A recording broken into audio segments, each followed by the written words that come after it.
All right. Let's do. Do you have? Oh, sorry.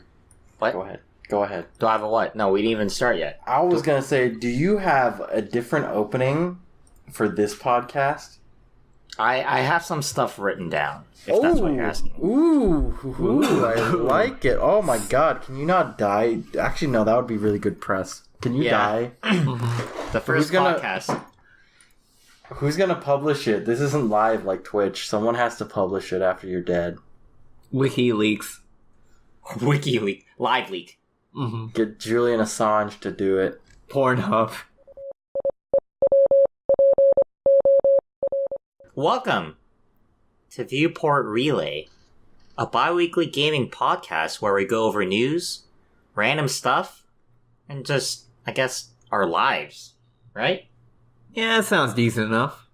My life or your life? Our lives. Sorry, I put our lives as our point. We're just a sentient being that all share the same life. Mm-hmm. Yep. I'm one of your hosts, Tristan Jung. And his I'm faithful... also Oh. No, this See, Tristan, this is why Tristan, you should just introduce us. If you're the host. I'm one of your hosts, Tristan Jung, and I'm joined by Alex Nestor and Albert Corsten today. Yo, what's up? What up, my boys and girls? So, this is Viewport Relay, the premier flagship podcast for Viewport. Flagship.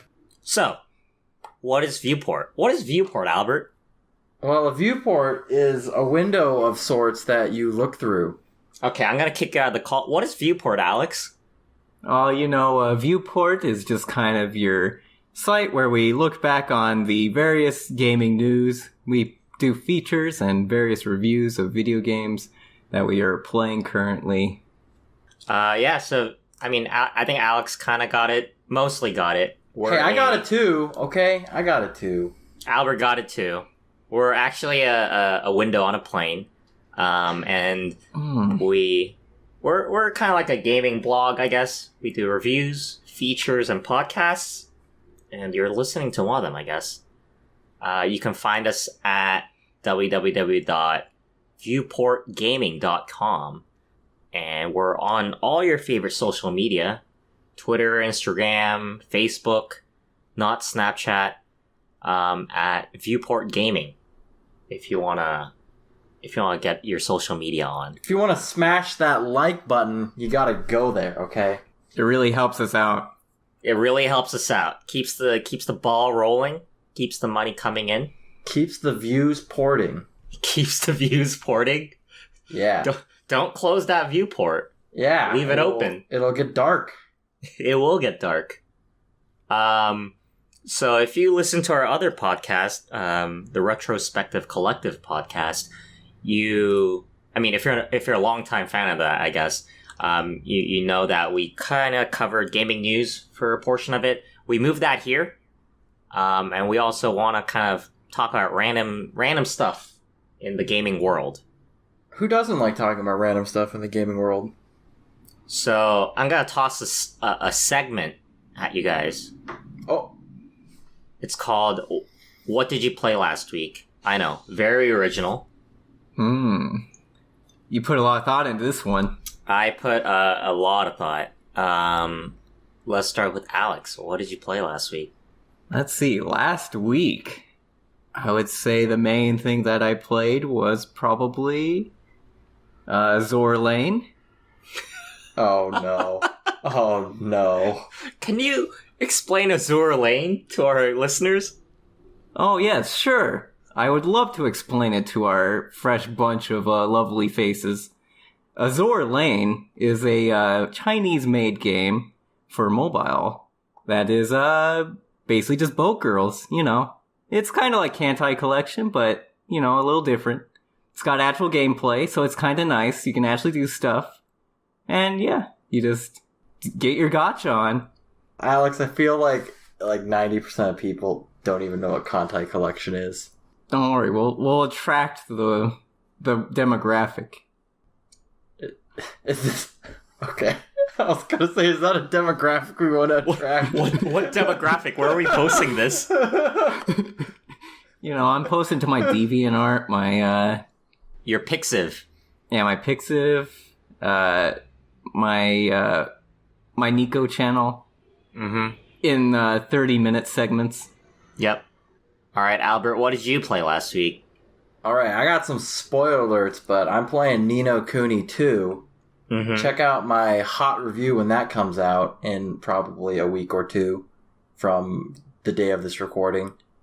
But other than that, TF2 had a pretty big competitive update, and I haven't been playing the competitive part, but they did some balancing on weapons, so I'm playing that a little bit. It's pretty fun. TF2 is always, it's like, what's 10 years old now, 11 years old? It's fun to always just hop in and get a couple games in. All right. And as for me, I guess the last game I played was Kirby Star Allies. For review purposes. You can check it out at viewportgaming.com. You made that sound horrible. You were like, I played it for review purposes. Well, if you read my review, you could probably tell how much I love that game. But, I mean, you played it because it's a Kirby game. Come on. I did, and then I was disappointed. Kirby, no longer star of the show. Oh. Oh, no. The director of the Kirby games, he keeps, liking our Instagram posts. I don't know what to... I kind of want to message him, but I'm at the same time kind of scared. Does he still like our stuff? Because if he read your review, I don't know if he's gonna be liking our stuff anymore. No, he did. He liked the post that said our review of Kirby Star Allies is finally out. Oh, okay. So maybe he just saw the picture and liked it, but I don't know. Maybe he's gonna contact you to help build the next Kirby game. Maybe. Yeah, maybe he's just a real fan of honesty. All right, is it time for news? I think every day is a good day for news, but especially this day, and every day that this podcast comes out, which is bi-weekly. Yes. Who wants to go first? All right, so I'll explain the process. So we got 10 stories about, and we're gonna take turns rattling off these stories, and then we'll kind of talk about them, and then someone else will grab another story out of the bag. It's kind of similar to the Retrospective Collective, how we did the news and that, if you were listening to those ones. But I'll start, because I've introduced everything, I guess. So we will do... All right. The first story we will do is... So there was a GDC talk by Mike Rose. And essentially, it outlines that most of the games on Steam nowadays aren't making that much money. And a stat came out that the top 100 games on Steam made 50% of all money in 2017, not including microtransactions. Mm-hmm. But obviously, the smaller games aren't going to have microtransactions, so that number's not going to affect those. It would only affect games that potentially didn't make the top 100 in revenue, but like Dota 2, but probably would have easily been in the top 20. I mean, I think that kind of makes sense. I mean, even from a personal point of view, maybe that's not the best way to talk about this, but I don't really look at indie games much anymore. And I guess the industry itself doesn't really look at indie games that much. What was the last big indie game? Oh, do you guys God. Big indie game. I mean...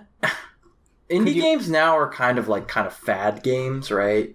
Not in a bad sense, but in it gets big on Twitch for a couple weeks and a bunch of people pick it up, and a lot of people continue playing after it's falls off on Twitch. But in early October, November, it was There Are Billions, even though it's still early access. That one got pretty big, and then now Slay the Spire's pretty big. A lot of people are playing that. Mm-hmm. Wasn't there a little period where people were playing this game called Subnautica as well? I think that's also an indie game. That's true. That's been out for a really long time, though. Yeah, I think it got a really weird surge in popularity. Yeah, I think another game that got really big indie was Celeste, for sure. Right. That got also really well critically reviewed, so... But I think these are examples of, like, really big indie games. Right. I don't know if you've looked at Greenlight or whatever they call it now. Or even, like... So I visit itch.io from time to time just to see if there's any indie games that we could review. And I'll be honest, a lot of them are not that good. Like, I would not want to play them, even if I got them for free. Yeah, I think the problem is, and it's been this way ever since the green light went away. I think it's called just like Steam Access or whatever, right? Something like that. But one of the articles says in 2017 there were almost 8,000 games released on Steam. There used to be a time where you could just like look at the new releases on Steam and actually see games that you might want to play. But nowadays when I look at new releases on Steam, it's just like a bunch of random things all in the list. Like, I have no idea what half of the things are. Yeah, for sure. And there's a, let's be honest, like 75% of those 8,000 games are like shovelware. They're garbage, weird stuff that someone paid $100 because that's like the fee you need to pay to put something on Steam or submit a game to Steam, and they just put it up there. Right. It's someone's RPG Maker game or something like that. Yeah. It's essentially, I think, it's a problem in that for things, something comparable might be the iOS App Store or the Google Play Store. The top games, I mean, the top games are obviously like the free-to-play ones for the big companies, but the new ones that come out and get hot and popular, those ones are curated. Like, I think Google and Apple have teams that curate those top new things. So I think this plays a big picture into why the Nintendo eShop for Switch, when it first came out, attracted a lot of attention because there was such a small amount of games. It was really easy to get your game recognized. And you saw some of those, I think it was a month ago, the article came out of the top 10 eShop sellers. Yep. And one of them was a game that was there on launch, and I actually have it. I got it because it was really cheap. It's called Kamiko. It was $5, but that $5 game, I think, was in the top 10 or top 20 eShop sellers for the whole year in terms of revenue made. So was it good? It's a really short game. It's essentially, well, I don't want to go too depth in it, but it's like you get 3 characters and it's like an hour-long playthrough. There's like 5 levels and each of the 3 characters play it differently, but it's just like a quick fun time. It's $5. It's really cheap. And the music's good and the pixel art's pretty good too, but yeah. I mean, I think the other problem is kind of like the surge of Unity and CryEngine and what else is Unreal. Else is free now? Unreal. Yeah, Unreal. So it's like very easy for people to build any random thing, and that kind of like clutters everything, right? Yeah, then there's things like RPG Maker and stuff like that they even sell on Steam. Yeah, it just throws a surge of things at you, and you can't possibly sift through it all, so you can't find the gems out from the rest of the games that are just getting released at the same time. It kind of makes me feel sad for the, I want to say mid-2000s, like a couple years after Steam first released, where almost every title you could buy off of Steam was a great game, or pretty good of a game. No bloatware. And that the reason why that was unique was because it extended to the indie games that they released on there. Right, it was much more of an exclusive club, which might be a hindrance to some, where almost it would feel like you're not able to sell because you're behind the wall that is Steam. You can't get on there. So it might feel helpless for those developers who couldn't at the time. Yeah, it's an interesting balance between, do we keep the quality high, but sort of, like you said, wall off a large part of the developer community that I don't even know how their curation process went back then, versus do we let everything in and then let the users kind of pick and choose what they want? And that's a respectable, I can understand the logic behind the decision of let the users pick out what they want and kind of let everything on there. But as they can see, it's actually potentially worse because it makes potentially good games that are out there harder to find. Right, yeah. Steam just currently doesn't have the greatest way to find those great games that are just hidden away. It's difficult if you're just searching on the store.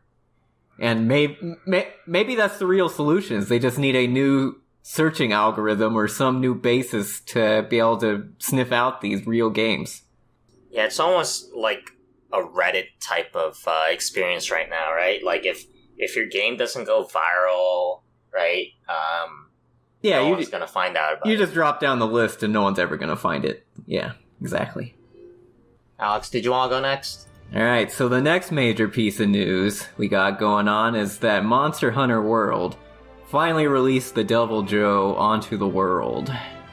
And we love the Deviljho. It's the giant pickle. It's the T-Rex. He's gonna crush ya. He's gonna come out of the ground when you're least expecting it. You'll just be hunting a Rathalos or whatever, and then just out of the ground, here comes the pickle. Yeah, I think Capcom is really showing their wheels here, and they know how to... This is their new textbook of how they want... Or there should be the textbook, Monster Hunter World, of how to create a game that has a lasting fan base, and that doesn't have any pay-to-win weird microtransactions in it, and is just an overall good experience on how to make it... I think people call it a lifestyle game, where it's one of those games where every 2 weeks there's an event. You can get like a new costume. So it kind of becomes part of your lifestyle where every 2 times a month, at the very minimum, you kind of hop on the game, do a couple monster hunts. You know, just keep the player base engaged. Right, yeah, and they've kind of addressed some of the concerns people have had with the game, like the lack of G-rank difficulty. So they've kind of released some event quests that do actually ramp up the difficulty quite a bit with that feature, the Deviljho, actually. The tempered form of it, so... That's always nice to see. Of course, it would still be really nice to have the full G-rank mode, but we'll have to see on that one what they do with that. Maybe won't see it at all, but I'm pretty excited to see what else they got in store for us in terms of monsters that they'll be releasing. I mean, like, this is huge, right? I think...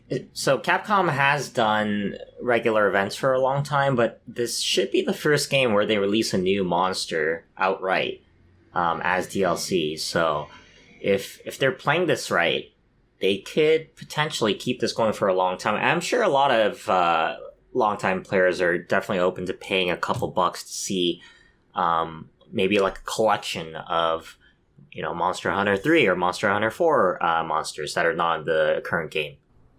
Oh yeah, definitely. I think that could be a major possibility on the horizon for Capcom. They did a great job with the base game, just appealing to a worldwide crowd, and they might as well exploit that. Yeah, what are they at now? I think it's 8 million copies sold, which is ridiculous. It's something months, crazy at this point. 2.5 months? I guess it's more like 3 months. No, 2 months, because it came out end of January. But I feel like they can not I don't want to use the word get away with it, but I feel like it might be in their marketing strategy where if they give away enough free content like this, and this is great free content, that it won't leave a sour taste in players' mouth when they do most likely offer paid content. So I hope they don't put something like G-Rank, which for those of you who are unaware, Monster Hunter G-Rank is sort of the next step above high rank, which is essentially an even more difficult game mode. For kind of the most extreme players. I feel like it would leave a sour taste in players' mouth if they made that paid, G-Rank paid. But at the same time, if they do, 4 or 5 free monsters, players would take it a lot better and would definitely, due to all that free content, would support Capcom by paying for stuff like that because they got so much free support already for the game. Well, really in the past... What Capcom has done is they've released like ultimate versions of the games, which have more content to them.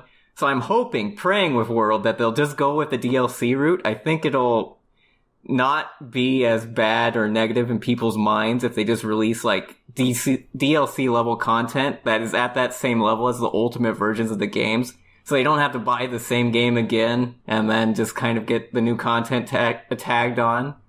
I think it's harder than for them to go that route. Because DS games are normally $40 and these console games are $60. So it's a pretty hefty price difference to pay. Right, it is.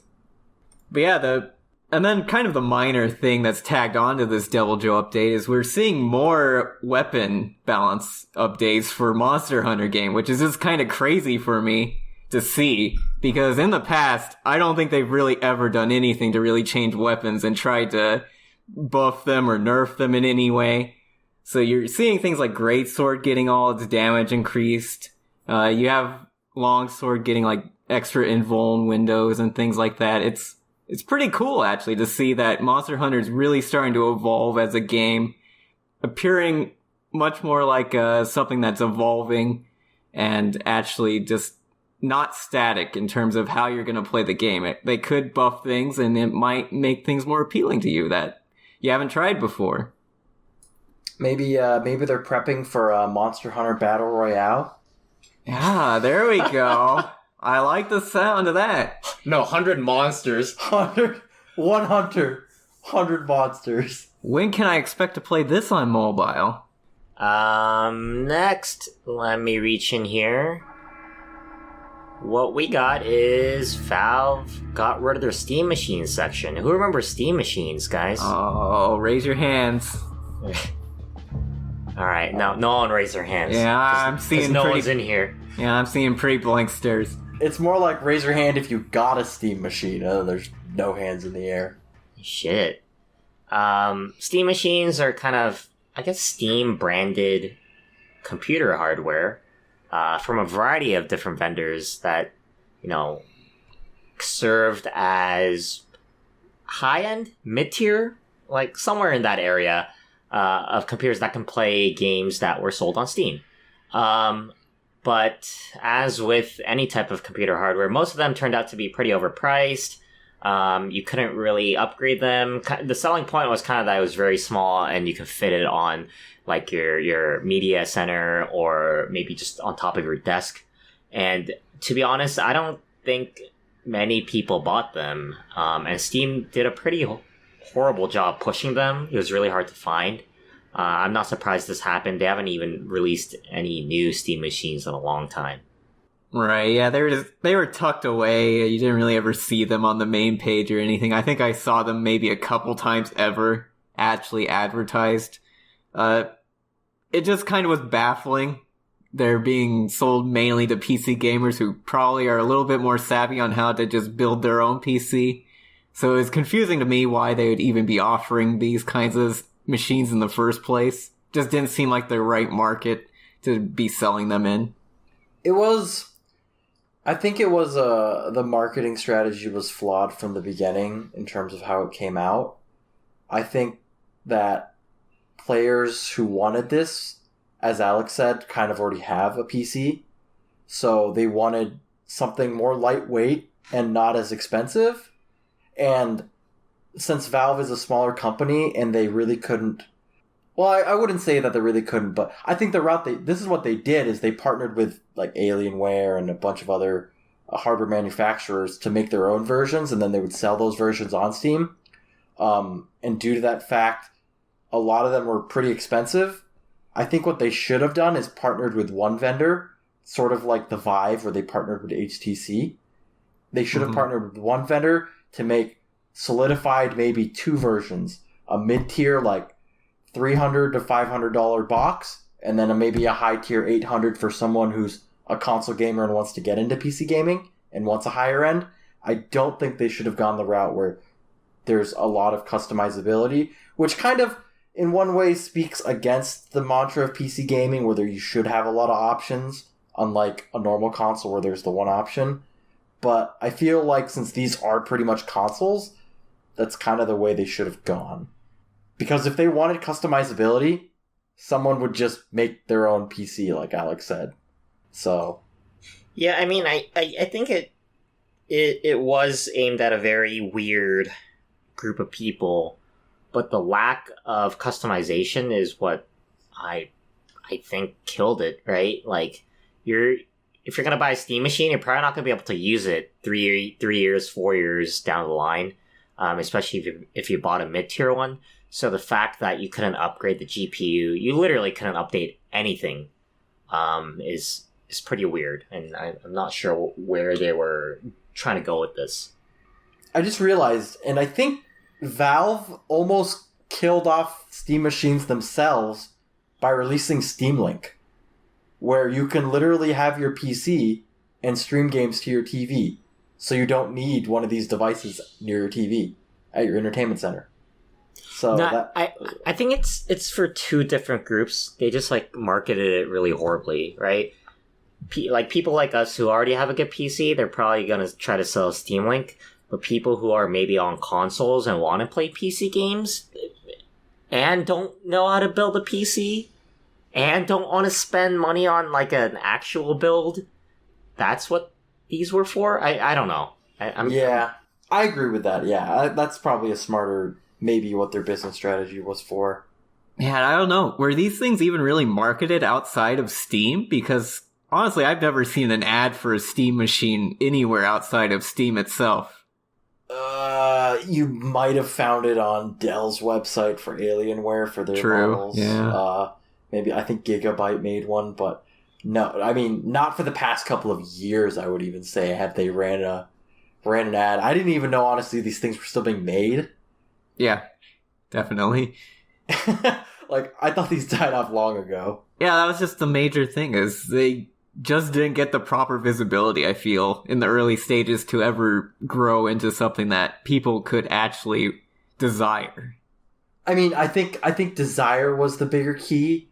I don't know if marketability and visibility was too much of a problem, because I remember in 2000, I want to say 16 or 15 when these things first got announced, there was a lot of hype whenever a news article came out saying potential Steam box was the word that everyone used. Steambox leak, and everyone got really hyped for it, and then they came out and the prices came out and everyone's like, what is this? This is way too much. Yeah, when they saw the specs it just didn't match up at all. Yeah, exactly. Well, I mean, I think part of it was I think Steam machines were part of their big trifecta of like Steam OS, Steam machines, and the Steam controller. Right. Yes. It was. So they were trying to build like this ecosystem, but I don't think any of them survived. Steam controller a little bit, I hear, but yeah, I mean, with their recent move to developing games again, hopefully, I think kind of shutting these parts of their company down is a good idea, just because, you know, they're not a huge company, they don't have a lot of people, so they might as well focus on things that they do well. Yeah, agreed. And I think that honestly, not a lot of this work was, as in terms of the actual development of the consoles, was done in-house. So it probably wasn't sucking away too much of their time. But I feel like you said, they should stick to their guns, which is game development, and currently it's sort of VR and those technologies. And most importantly, the summer sale mini games on Steam. Oh, yeah, and the artwork. Mm-hmm. Gotta get my badges. Heck yeah. Alright, so rolling into our next story, which is sort of a smaller blurb, but Nintendo for E3 this year will kind of be hearkening back to, I guess it was 4 years ago at their E3, where they're bringing a Super Smash Bros. Tournament for Switch and a Splatoon 2 tournament. And the Smash Bros. One will be on the... Well, I said it, but it's the Switch version, not the Wii U version. And they still haven't 100% confirmed yet if it's a new game or a sort of a digital deluxe port with new characters, but I'm hyped regardless. What do you guys think? Well, of course it's Smash Bros, so, you know, there's always a bit of excitement there, but I'm really hoping it's a new game. I don't want to see just a port of the Smash for Wii U or anything like that. I think it's time to move on and do something bigger. If you've seen frame 6531 of the teaser video, roughly 500 pixels from the left and 300 pixels from the top, you can see that there's a malformed pixel there, which indicates it's a brand new game. So... Yeah, I saw that. Yep. Okay. And then everyone saw that, right? Herobrine returned from Minecraft or something too, right? Yep. So there's no way this is a remake. No, I'm definitely hoping it's a new game. I really hope it's not a remake. And I'm excited for the tournament just because I want Reggie to go back out there and be like, I'm gonna kick your bad word buttocks. And then he got his buttocks kicked. No, I actually like Splatoon 2, as both of you know. I watched Go Esports. Would you two? I don't play as much Splatoon. I know Tristan does. But would you, during E3 week, would you tune in to watch some of these? Oh yeah, I'm totally down. E3 tournaments are amazing. Like, these people, they're always dressed up in these like funky colors. They're yelling at each other, and you look at the screen and they're just like splattering paint. It's the weirdest thing ever. I like how they split the teams by countries too, because I remember last year was the Japan versus USA in the finals. Mm-hmm. That's always cool to see. I think it'll be a lot of fun. I'm pretty excited. Yeah, and Bill Trinan said that the structure would be the same as for Smash would be the same as the one a couple of years ago, and that one it was every player in the tournament at the beginning draws a random card, and they have to play that character for the whole tournament. Oh, damn! And it's pretty great because I mean, obviously they're professional Smash players, so they adapt pretty quickly. But there's no truly established tier list, and there's going to be new characters obviously that they're going to showcase off in that, and so. It's always a fun way to see new characters in action that, I mean, although they haven't had much practice, it's probably a pretty high level of play regardless because they know most of the mechanics. Guys, I'm pretty sure somebody have said this on the internet somewhere, but what if it's like Infinity War or Infinity Warfare? Yeah, Infinity Warfare, and they bundle Melee HD with the game. What's Infinity Warfare? Call of Duty. Infinite Warfare? That's infinite. Infinite Warfare. Infinity War. I was like, are you trying to go like Avengers. a weird Avengers Call of Duty mix? The most ambitious crossover event in history, Call of Duty Cross Avengers. Mm-hmm. Jeez, no one saw that one coming. I don't know, do you want to try that again, or... No, it's all good. Just go with it. What do you think? What do you think about Infinity Warfare?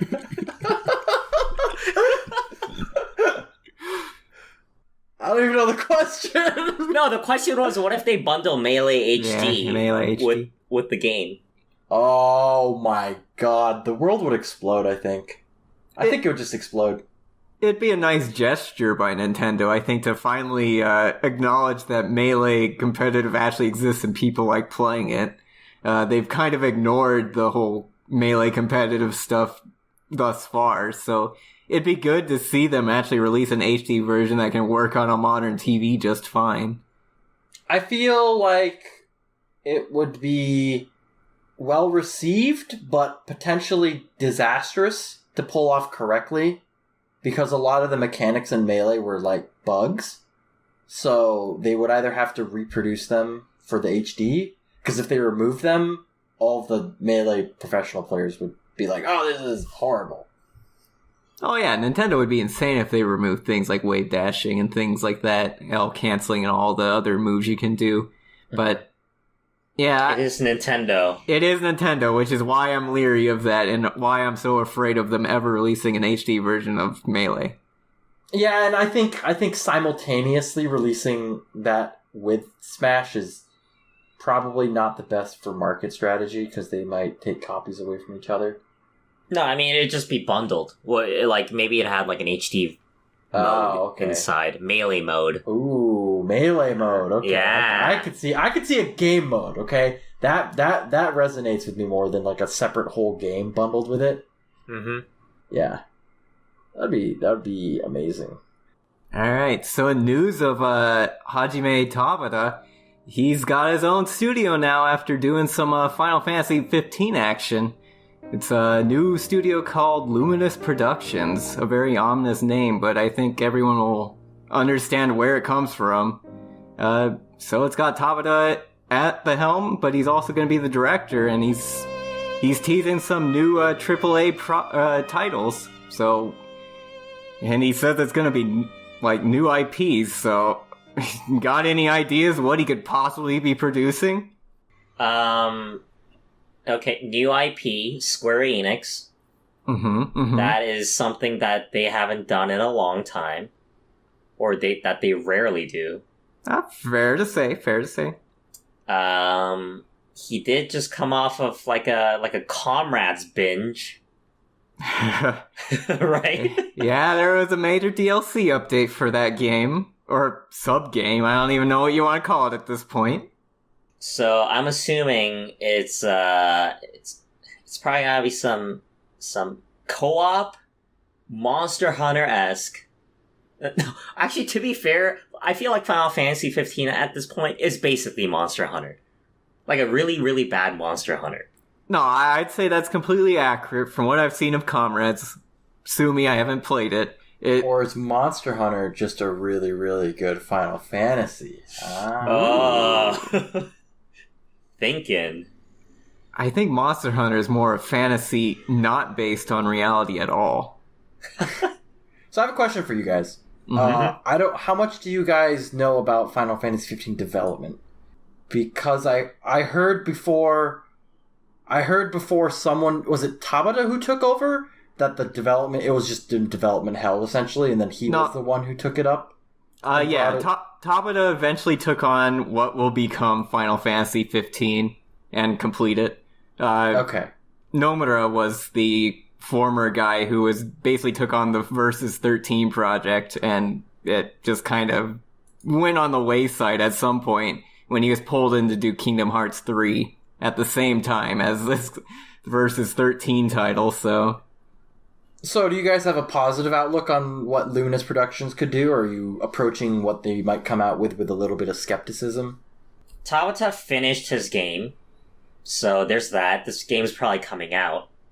I'm actually interested. So I did a bunch of research on Final Fantasy 15 development for my review a long time ago, and Tabata basically just got handed like a half-finished version of the game, and he had to try to finish it. So I don't think it's a fair judgment to say the current version of Final Fantasy 15 is like peak Tabata, if that's the correct way to put it. No, so I definitely agree. Yeah. Yeah. So I'm pretty excited to see what he can do. Right, with all the freedom. You think about he's trying to put together a game that's been in development for like 10 plus years. How do you even begin to put that together and make any semblance of an actual title at the end? Overall, I think Final Fantasy 15 did a pretty good job of actually becoming a good game at the end. It's not the most fantastic title, I would say, of the Final Fantasy franchise, but it at least is a very playable game. Do you think this game is going to come out for PC? I think at this point, Japanese developers are realizing, we need to actually release this on PC. But do you think it's going to follow the Japanese developer trend where it's going to be a delayed PC version? Potentially. It depends what engine they're going to end up using, if they're going to use the Luminous Tools engine. But there are other titles like Nier Automata that basically came out near the same time as the console version. Yeah, so Ni no Kuni 2? Ni no Kuni 2 was a simultaneous Right, that was simultaneous, launch. So... Surprising I think, for Level 5 for the first title to do that. So yeah, I could say it goes either way, but I would lean towards saying that it would come out basically around the same time as the console title. Did you check their website? They have a lot of job openings. Oh, I hadn't. So they're gearing up then. Yeah. So that means they've probably left pre-production if they're hiring now for whatever game they're building. I hope it's Summer Lessons too. There we go. Spiritual successor. But that's not new IP. That's not new. Oh, spiritual successor. Okay. Winter Lessons. So for the last story, we have something about a video game that none of us really want to play. Yeah. Hey, I kind of want to play it. I kind of want to play it now. Now you kind of want to play it. It looks pretty fun. Looks pretty fun. So Far Cry 5 came out last week. Yep. During SakuraCon. It did. And it sold a lot. How much did it sell, you ask?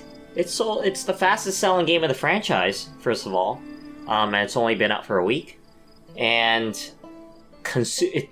they say consumer spending for the game has reached about $310 million, which I'm not really sure what that really comes out to with respect to copies of games. But assuming you just, divide that by 60, let's see. That's 5.2 million copies sold, which is actually a lot. I think Monster Hunter was at 8 million.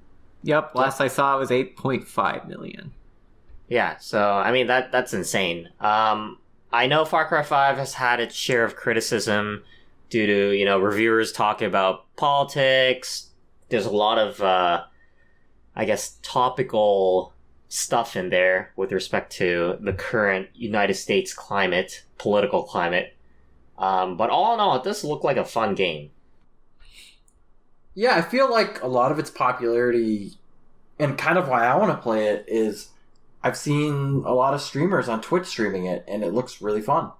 So one of the problems I see is that it seems to have almost too much action in it, where if you're sitting on a roadway, enemy vehicles towards the end game will just constantly just be driving up to you and trying to kill you, and it's kind of crazy. But hey, if you're into crazy, always shooting, crazy action, kind of like Call of Duty campaign-esque shoot 'em ups, this is your game.